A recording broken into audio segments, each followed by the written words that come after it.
All right, good afternoon. We want to welcome you all to our Decolonizing Mental Health workshop. I'm going to go ahead and pull up the presentation here and introduce ourselves.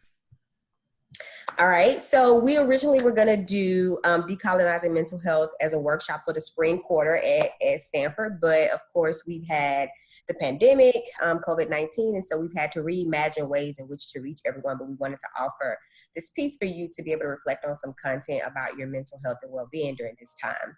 So we're going to go ahead and introduce ourselves. I am Dr. LaWanda Hill, she, her pronouns, one of the staff psychologists at CAPS, and I'll let Helen introduce herself. Hi there, I'm Dr. Helen Sue, also staff psychologist at CAPS. I use she and her. Okay, so the objectives that we want to cover for you all today is quite simple, well, not simple. We want to kind of bring this understanding of helping you become more aware of some of the systemic factors that impact your mental health. A lot of the times, you may be taught, and we are taught sometimes as clinicians to think about when you have challenges with your mental health as something that's going on inherently with you. And when the reality is that it could be other outside systemic factors that are contributing to your mental health and well-being. So we want to cover some of that today. And then, do you want to take the other two objectives?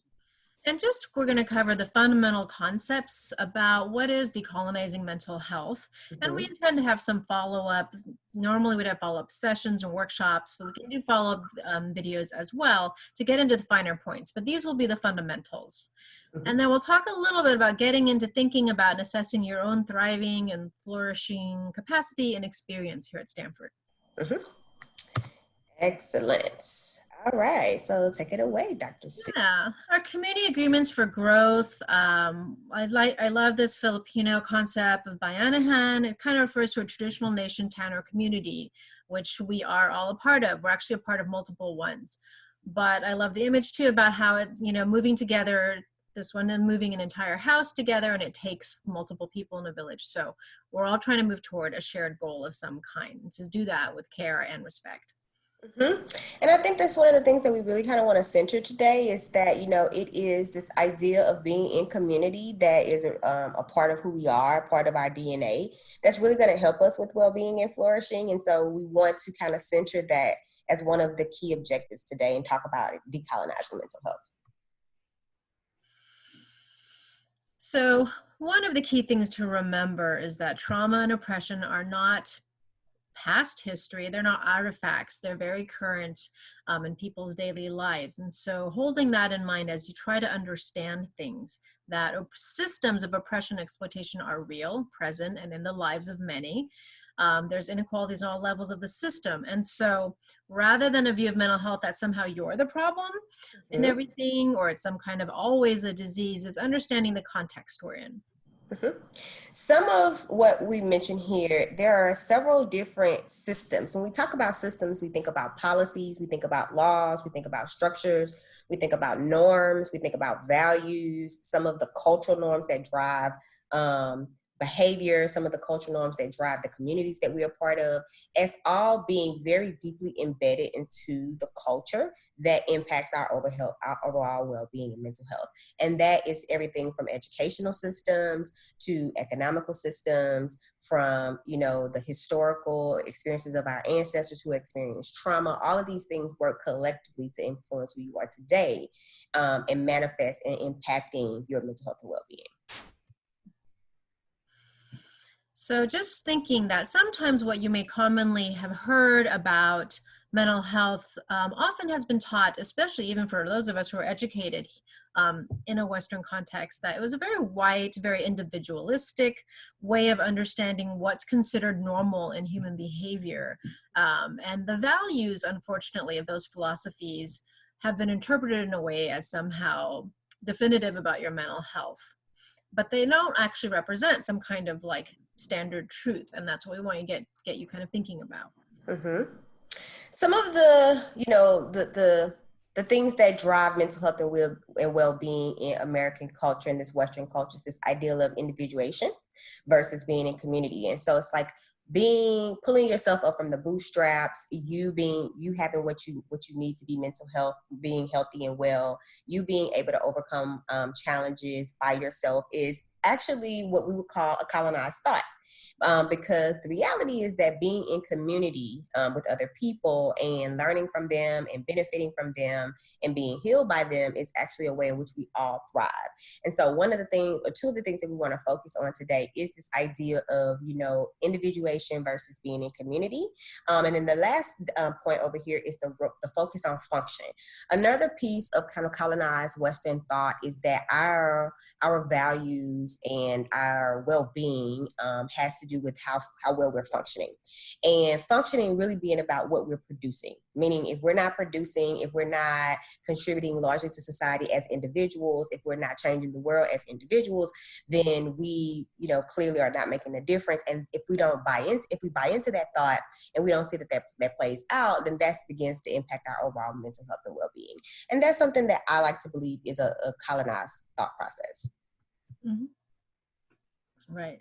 And so it comes out in mental health treatment. So we're not going to read every example, but for, unpleasant experiences that often people in historically oppressed or minority communities will talk about, being told that their traditional medicine isn't real, or that their actual experience of something like a hate crime or a microaggression, that they shouldn't feel the way they do for some reason, right? Or that something really powerful about their personal experience, or say drumming circles or a practice, is somehow not seen as quality as a Western approach. And not having access to these traditional Western approaches, being one-on-one, being in a space where you feel like you are functioning at your best, can begin to kind of weigh down on you in terms of your mental health and well-being. And that's some of the things that we want to kind of illuminate for you and help you to begin to kind of rethink and reconsider. Mm-hmm. And of course, we're not immune to this even at Stanford. That do we have a culture here that also pathologizes people's mental health care and well-being practices, right? Being told that you have no right to feel the way you do by somebody who doesn't understand your situation at all, or microaggressions that take place, or also this sort of very capitalist systemic focus on you've just got to produce grades, you've got to produce research, that's somehow more important than you actually being a holistic, healthy human. Exactly. So we want to kind of like highlight and illuminate some of the things in which we recognize contributes to a barrier for you even being able to access care, to be able to challenge some of these ideas.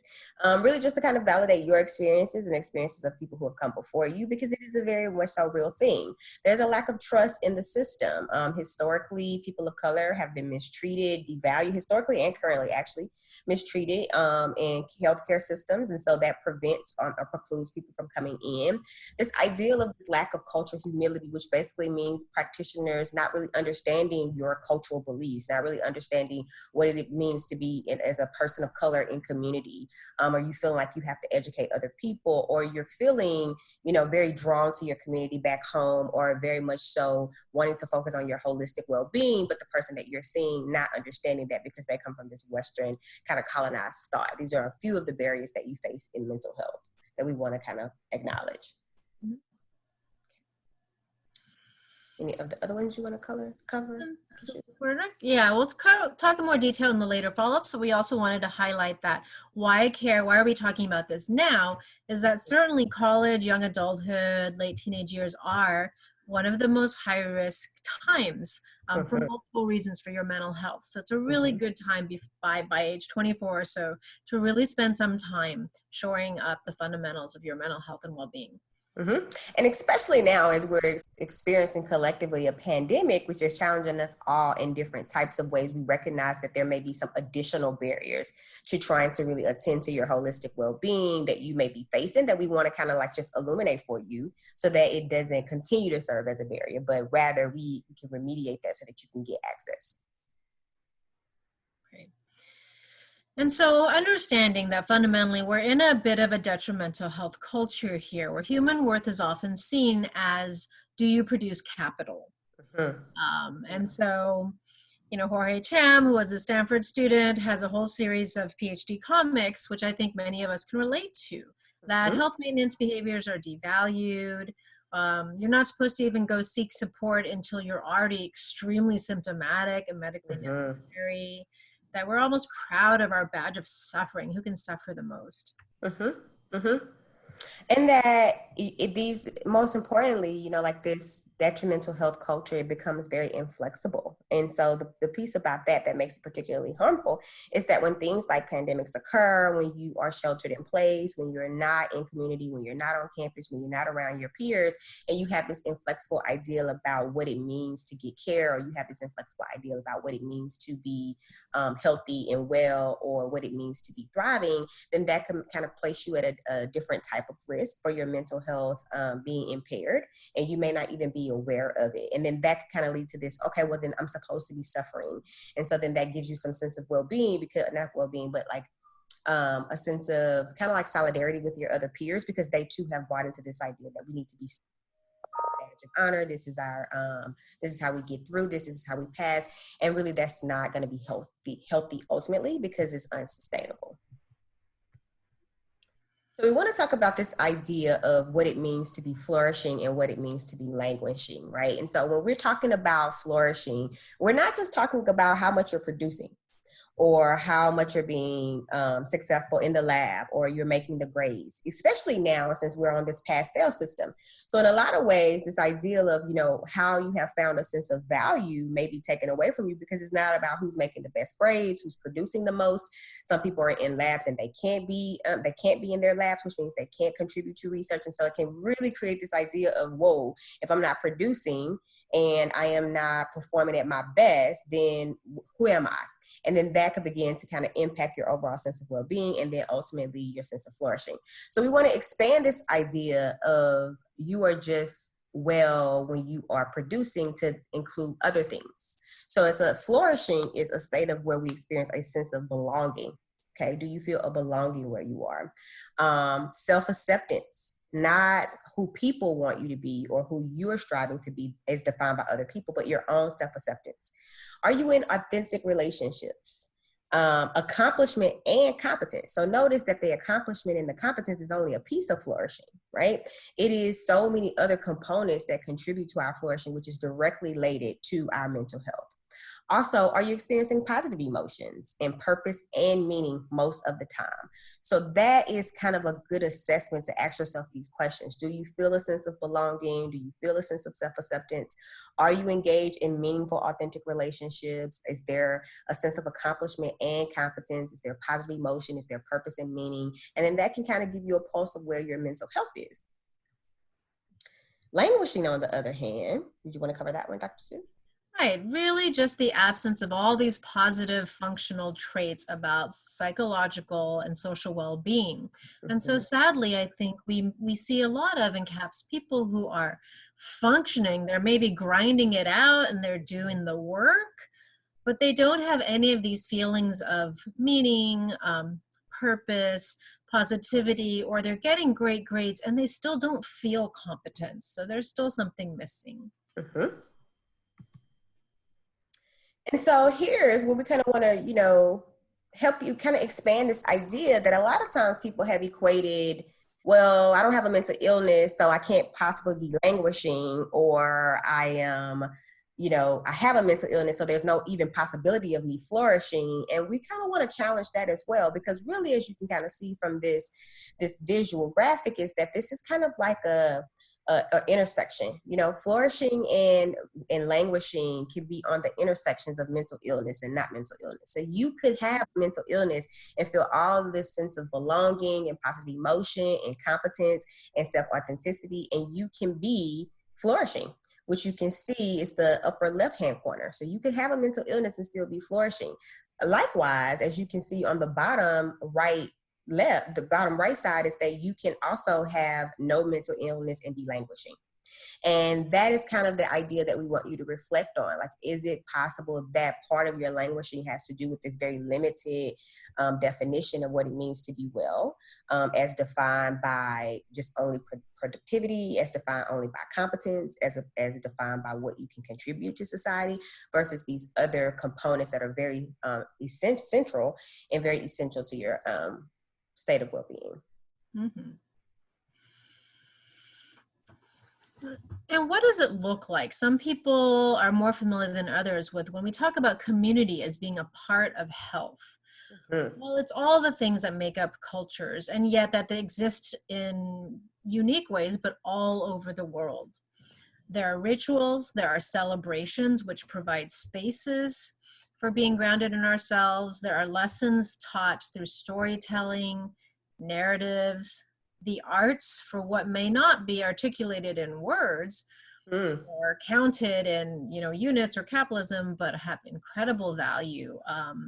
Some of the photos here are examples of work that's being done in communities all over right now, having a shaman as part of the hospital in Merced County, people gathering together for physical ways of ancestral healing, um, and healing circles in communities, and these are all just a few examples. Mhm. Now, it may strike you that we are talking about, I'm going to go back to this visual for a second. It may strike you that we're talking about these rituals and these narratives and these storytelling and these ancestral healings as we're talking about mental health, which is could be potentially new, right? Because we haven't historically thought about this as a mechanism or a conduit or a vessel of healing. When the reality of it is that it is, when we get away from this very narrow, one-dimensional definition of mental health and well-being as defined by this very individualistic Western thought, then we give ourselves some room to really expand on, number one, am I flourishing? Number two, am I languishing? Okay, if I am not doing as well as I can, how do I then begin to expand my definition of what that could look like by bringing in some of the cultural pieces that may be central to me that I never had the permission to be able to make central to my mental health and well-being? And we definitely want to give you that permission today. Mm-hmm. And this was just another example taken from Aboriginal Health Center about how do they integrate all the ways that people heal. And you'll notice that a lot of it is preventative, right? Mm-hmm. That a non-medicalized, non-Western view of well-being is holistic, and it's also preventative. Mm-hmm. It's not just something you do when things are really bad. Mm-hmm. And it focuses, this is just one model, but a model that I definitely want to endorse, that it focuses on these four different components. You have traditional teachings. And so an example of some traditional teachings could be, guided meditation that you may engage in, or you may do some journaling, or you may see an individual therapist and, kind of receive some of their recommendations. But then there's also cultural programming. What community service center or what service centers are you connected to at Stanford, and what kinds of cultural programming are they offering? I would definitely encourage you to, engage in that ongoing as a part of your mental health and well-being.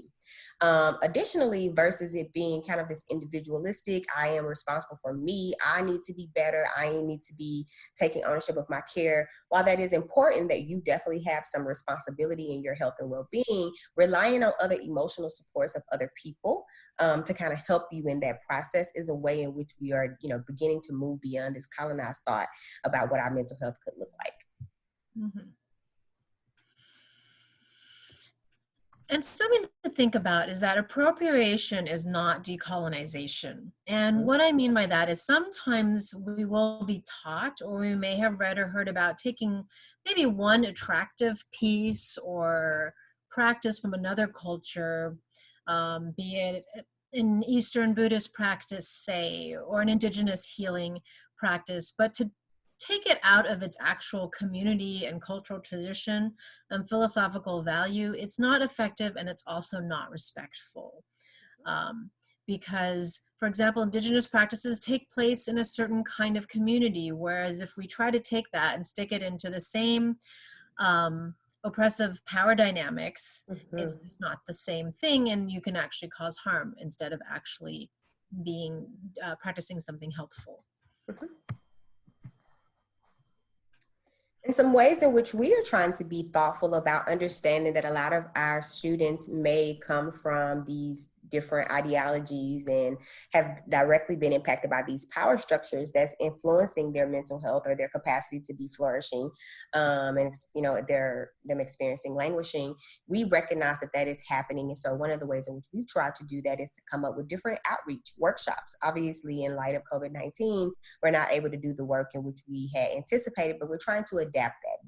This recording of the workshop that we were going to offer being one of those ways. We're also very intentional about integrating our work with the community service centers, understanding that a lot of our students feel connected when they have a sense of belonging and when they're in community with other people. So we are partnering with them and even kind of brainstorming now about how we can partner with community service centers to be able to show up for our students, to help them understand that we are thoughtful about all the different histories in which they come from and how that could contribute to how they're defining their mental health and well-being, how that can contribute to their distrust of mental health and well-being, and therefore make them a little bit more vulnerable. Mm-hmm.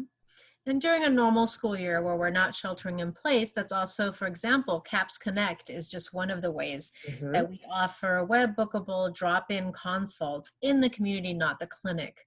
For those who just need to ask a question or don't really feel like coming to the clinic and medicalizing it, that we come out there to be a part of where you all are.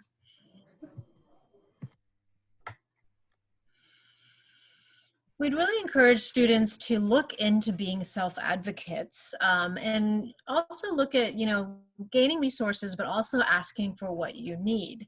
Decolonizing mental health as a workshop even really came about from a lot of our individual session conversations with students.